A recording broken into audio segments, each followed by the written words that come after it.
Welcome to Watercolor Techniques. Let's start off by talking about supplies. You could buy yourself a fancy watercolor paintbrush, but that's not really necessary. If you're going to explore watercolor in more detail, then yes, purchase some of those. But for today, we're just using dollar store paintbrushes. A better investment is good quality paper and paint.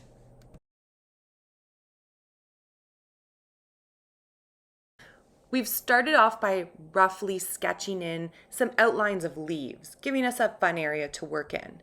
The first technique is just to use that pigment from the watercolor pencils and activate the paint. It's activated simply by adding water and pushing and pulling the paint around a bit.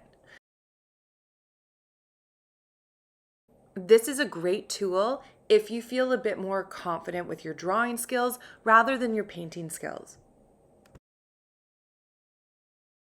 Wet on wet is the most magical of all the techniques.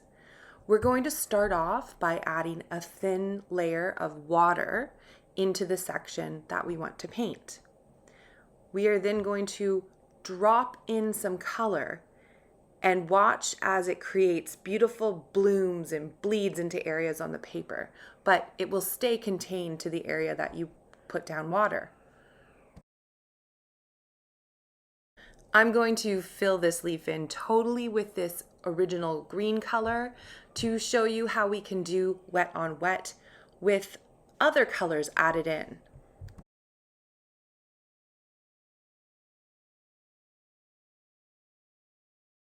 Watercolor is a great medium to experiment with color theory, and we are going to add in some analogous colors into this leaf.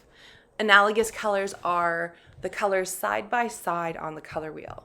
So I'm going to add in yellows and blues into this green. And analogous colors are always going to work well together.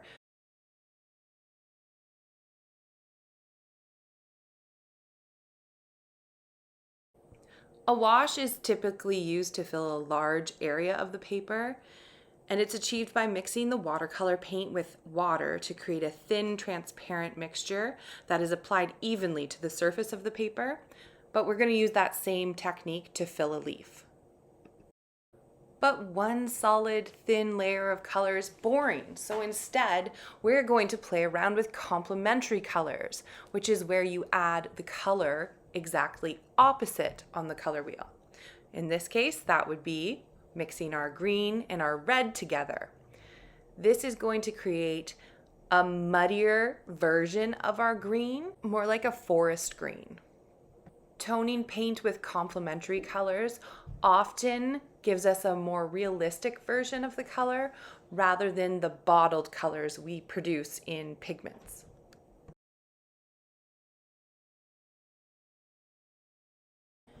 To achieve a graded or gradient wash in watercolor, we are going to add pigment to one side of the leaf, and then we are going to apply water and gradually dilute the paint as we go towards the tip of the leaf.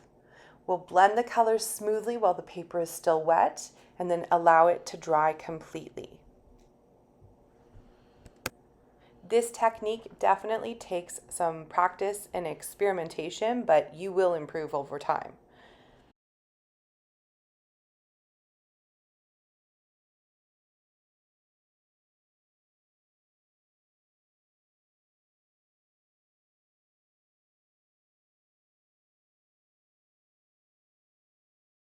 With this technique, you're letting the water do a lot of the work as it pulls the pigment and slowly dilutes it. Make a leaf that we'll come back to using a lot of pigment and let it dry completely. True watercolor artists do not use white. Instead, they prefer to preserve the white of the paper for highlights. Use the shape of your brush to make interesting shapes of leaves. Add a little bit of pressure and lightly pull to see what type of leaf shape you get. Likewise, you can use the very tip of your brush to create fine details and line work.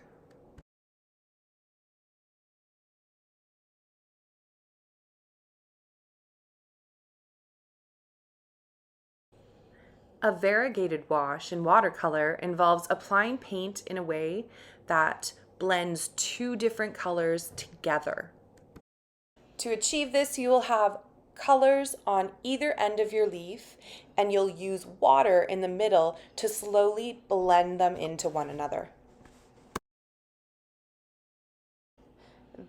This technique involves applying a lot of water into the pigment to create a translucent, unpredictable pool of color.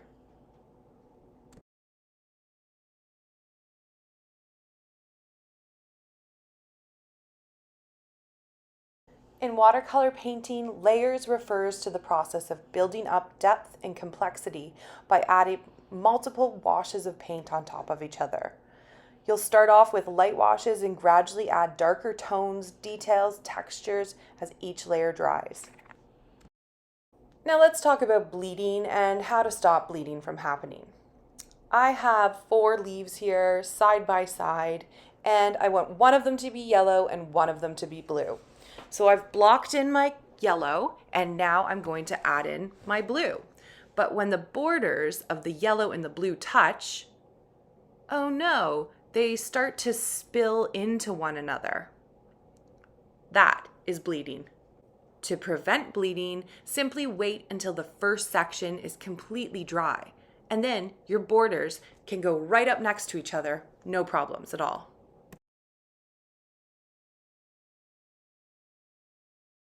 Different amounts of pressure will give your lines some interesting variety.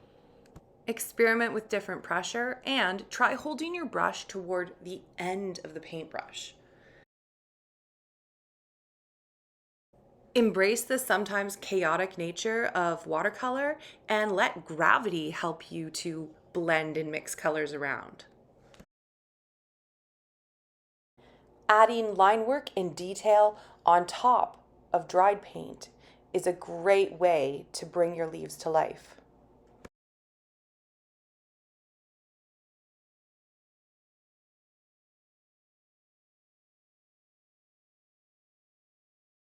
If you've used multiple colors with watercolor pencil, make sure you start off in the lightest areas and then work your ways into the darkest areas. This is going to ensure you keep the value tones that you plotted out with the watercolor pencils. You can draw right into a wet section with your watercolor pencils, giving a very inky look.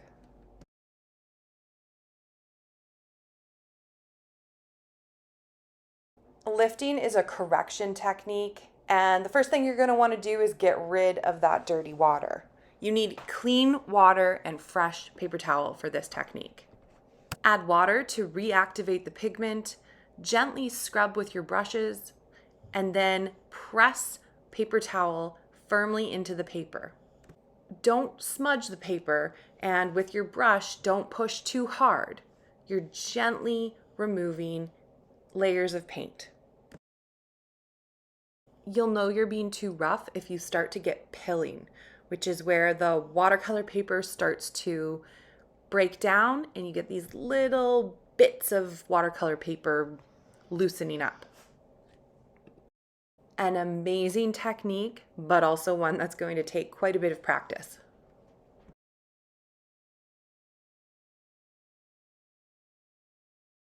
Scrubbing is one of my favorite techniques. It's similar to lifting because we are going to reactivate the paint and lightly scrub away at the areas that we want to create a highlight. Again, you need to be gentle with this and make sure that no pilling is happening.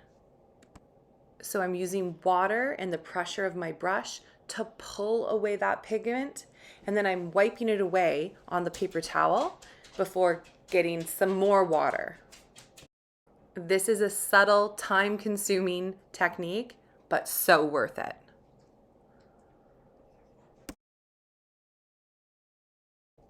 Edge softening is our final correction technique, and that is when we're reactivating the paint on some of those harsh edges. You're just going to gently soften them out so they blend a little nicer together. Depending on your artistic voice and style, you may like an outline. You can try Sharpie, pencil, watercolor pencil, even regular colored pencil. Experiment and have fun. This is your art, so make it your own. These are techniques that you do not have to master, but you know they are there to practice, to explore, and to expand your artistic repertoire. Have fun using these techniques to create a masterpiece of your own.